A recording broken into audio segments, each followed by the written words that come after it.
I'd like to obviously first thank everybody for taking their time today and coming down and listening to what we have to say around data centers, carbon footprints, and efficiencies.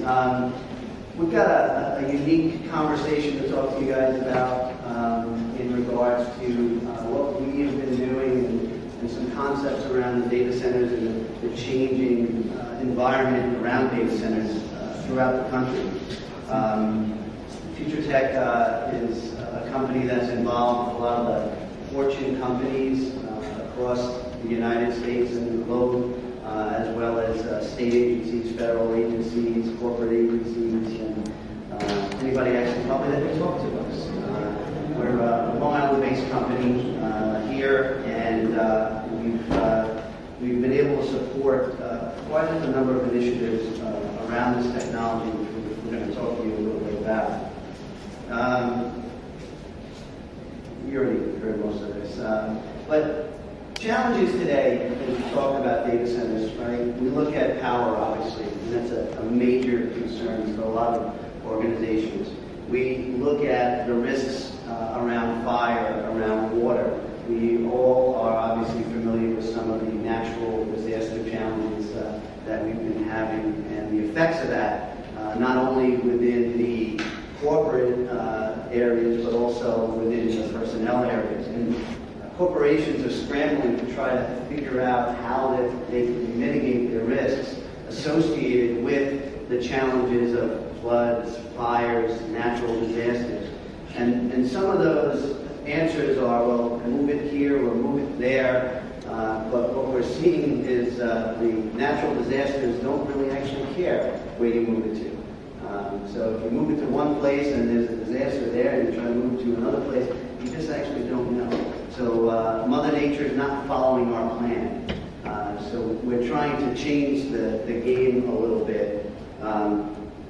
There's a product that is called iFortress.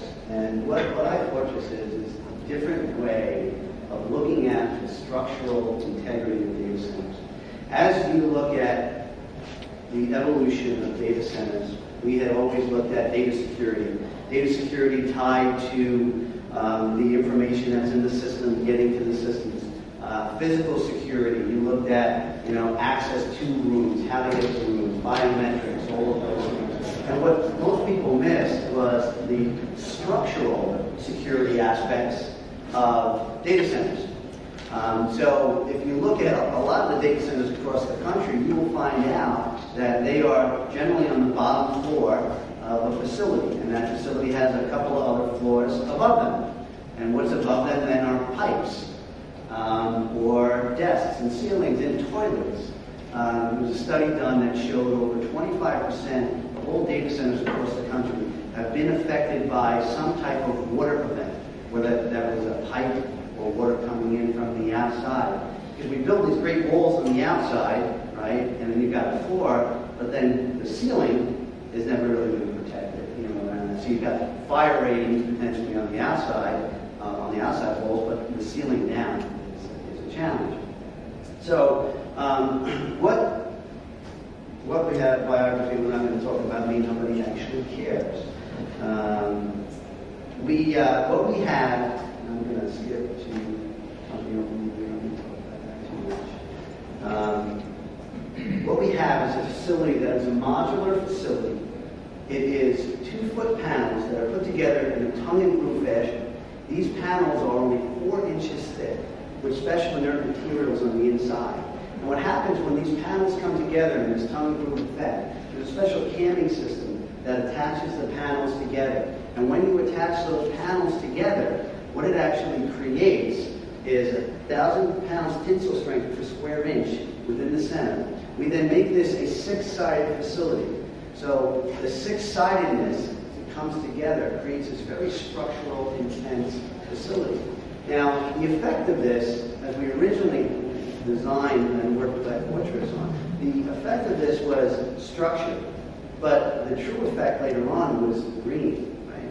So data centers today, if we look at the ceiling approach, most of your leakage outside of data centers happens actually through the ceiling, right? Because your heat rises, goes out through the ceiling, and you've got leakage. When you create a 6-sided facility that hermetically seals, there's no leakage. It was very unique. We had actually the fire departments come out and you install through the data centers. And those data centers generally have now FM200 in them, which is a fire suppressant material versus the halon, which used to kill people. They don't use that anymore. There's a special test that has to be done that is a leakage test on the centers. And generally it's a 20-minute, I believe, 20-minute number they're looking for at the data centers to not have any leakage or a certain percentage of leakage. When the fire department came to do testing on an iFortress facility that was built right here on Long Island, they actually sat down, had a couple of cups of coffee, ordered some pizza. They were waiting and waiting and waiting, and they weren't getting any leakage. The room was completely sealed. And eventually they said, look, we're done. We're leaving. See you guys later, because we can't wait anymore for this stuff to leave.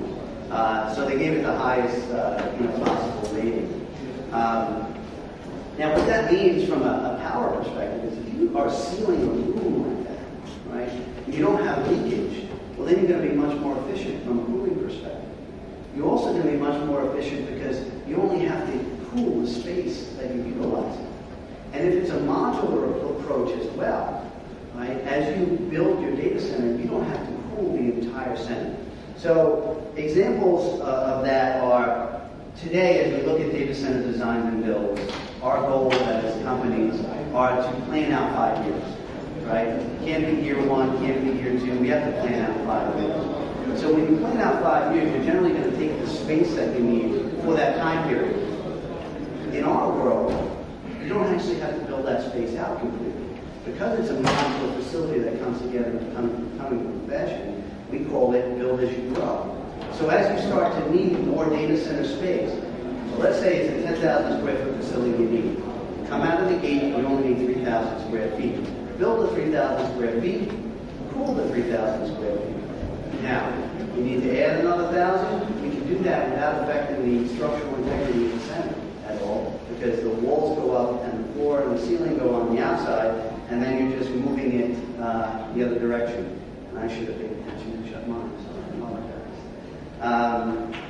All of these things start to tie to power initiatives, saving initiatives, green initiatives associated with it. And then also, if you look at data centers as well, most organizations that actually build data centers, when it's time to move, can they take their data center with them?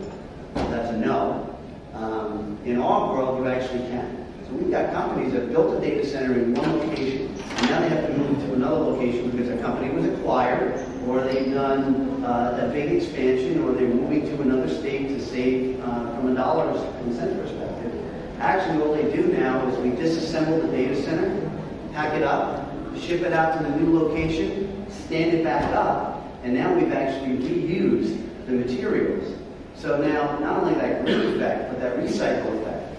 And if you think about it now, you also, based on doing that, contain the panels and the whole data center, and they remain an asset of the corporation for the total life, and an agency, the total life, so that you can continue to do this and save dollars, save power, save product, and kind of go from there. Details. Structures, we talked about monitor uptime costs. Now, also want to bring in a little information around the cooling aspects of it. When the data center was first put together, APC, which, show of hands, who's familiar with APC? Anybody? American Power? This side, no? Okay. APC does a lot of the cooling aspects of data centers. So split crack air conditioning units, in-row cooling systems. When APC came in, and APC was a partner in what we were doing, they set the cooling at standard data center laws, okay, for a traditional data center. First week, they froze us out.